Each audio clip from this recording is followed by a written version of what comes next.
السادة محبي كرة القدم، أهلا بكم. ماتش بعنوان شباب الإسماعيلي يهدي الفوز للزمالك. الزمالك النهارده بيكسب شباب الإسماعيلي أصحاب ال 22 عام 2-0 بأخطاء دفاعية، نتيجة قلة خبرة ونتيجة المجهود الفردي للدباغ ونتيجة إهدار فرص كان المفروض إنها تستغل. مكاسب الزمالك اليوم أول حاجة 3 نقط والحفاظ على صدارة الدوري، وده المهم وده الهدف. مش مهم العب كل ماتش حلو، المهم ان انا اكسب. تاني حاجه عوده فتوح، ودي ابرز حاجه حصلت من الدقيقه 66 من ساعه ما نزل لحد نهايه المباراه. تالت حاجه استمرار قائد الزمالك الجديد عبد الله السعيد في تألقه. ماتش النهارده كان ماتش متوسط مش زي الماتش اللي فات. بيستمر الزمالك في الميد بلوك اللي بيعمله في نص الملعب عشان يقدر يستمر في الاستحواذ. فريق الاسماعيلي النهارده ما كانش عارف يطلع بالكوره نتيجه الضغط دوت. كان بيدي الكوره للزمالك ويرجع يحاول ياخدها تاني.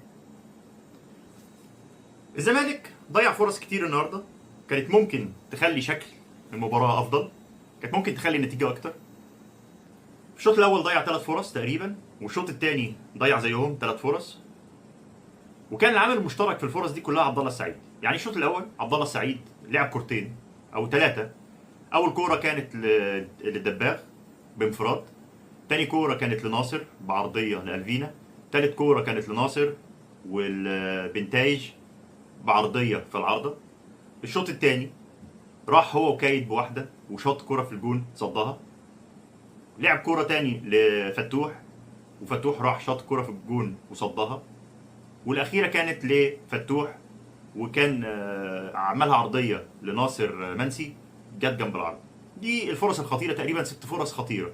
بقول ليه فرص خطيره؟ لان الفرصه الخطيره ليها شروط. يا اما الحارس المرمى يصدها ويطلعها بره، يا اما تيجي في العارضه، يا اما مدافع يطلعها من على خط الجون. لكن اي كره تانية بتحصل بتتشاط من بعيد تيجي فوق العارضه، لاعب من المدافع بتخبط فيه وهي رايحه، دي ما تعتبرش هجمات خطيره. الملاحظ ان العامل المشترك هنا في كل الهجمات دي هو عبد الله السعيد.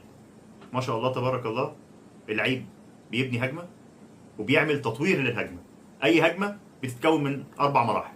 اول مرحله مرحله البناء، عبد الله السعيد بيقوم بيها. تاني مرحله التطوير، عبد الله السعيد برضه بيقوم بيها.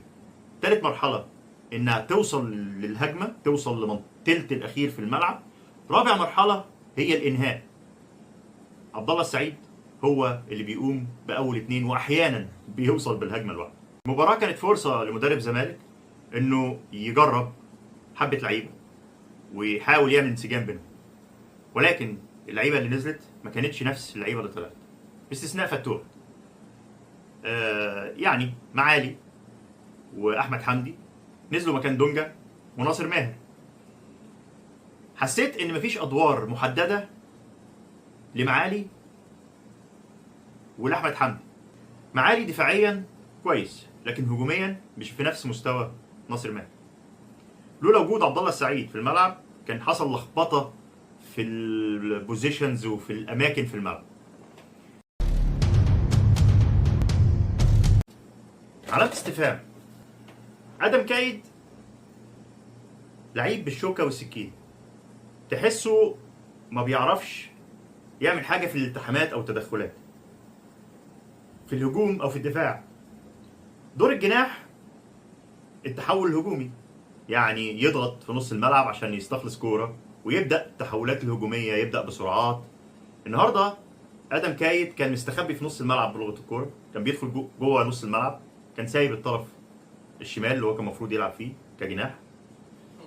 مش عارف هل دي تعليمات من المدرب ولا تقصير في الادوار، مش قادر احدد، لان هو لعيب مهاري وعنده كوره كويسه بس النهارده كان في اقل مستوياته.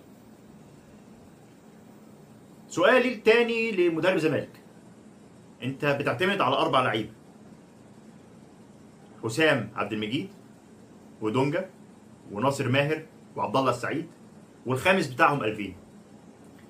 لازم تحضر البدلاء، لان لا قدر الله اي لاعب من دول هيحصل له ايقاف او اصابه هيبقى في ازمه. واضح ان اللعيبه الجديده مش جاهزه بدنيا ومش جاهزه تكتيكيا. لازم عشان تاخد الدوري محتاج دكه، دوري نفسه طويل، مباريات كتير، محتاج اللعيبه تكون جاهزه بدنيا وتكتيكيا.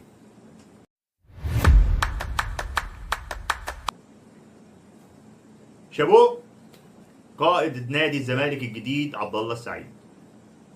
الفرق بين عبد الله واصغر لاعب في الملعب من 20 ل 22 سنه. ما شاء الله تبارك الله، لعيب بيعمل كل حاجه في الملعب، ادواره الدفاعيه على اكمل وجه وادواره الهجوميه على اكمل وجه، بيتحكم في رتم المباراه، بيحرك الاطراف، بيلعب كروسات وكرات عرضيه بالمسطره، بيستلم الكوره وبينزل ياخد الكوره من الدفاع وينقلها للتلت الهجومي. يعني لعيب ممتع.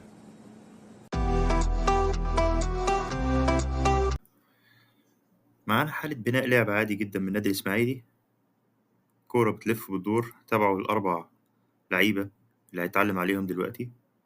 متاح محمد عمار، اختار أصعب أوبشن، عنده 4 أوبشن للباص. رقص ولم في نفس اتجاه عدي، عدي الدباغ خدها شيب جول. الناس اللي كانت بتقول إن عبد الله السعيد ملوش أدوار دفاعية، عبد الله السعيد أهو في نص الملعب بيقطع كورة من شاب عنده 17 سنة. ناصر ماهر في نص الملعب، استحواذ على الكورة وترقيصة كده من بتوع زمان.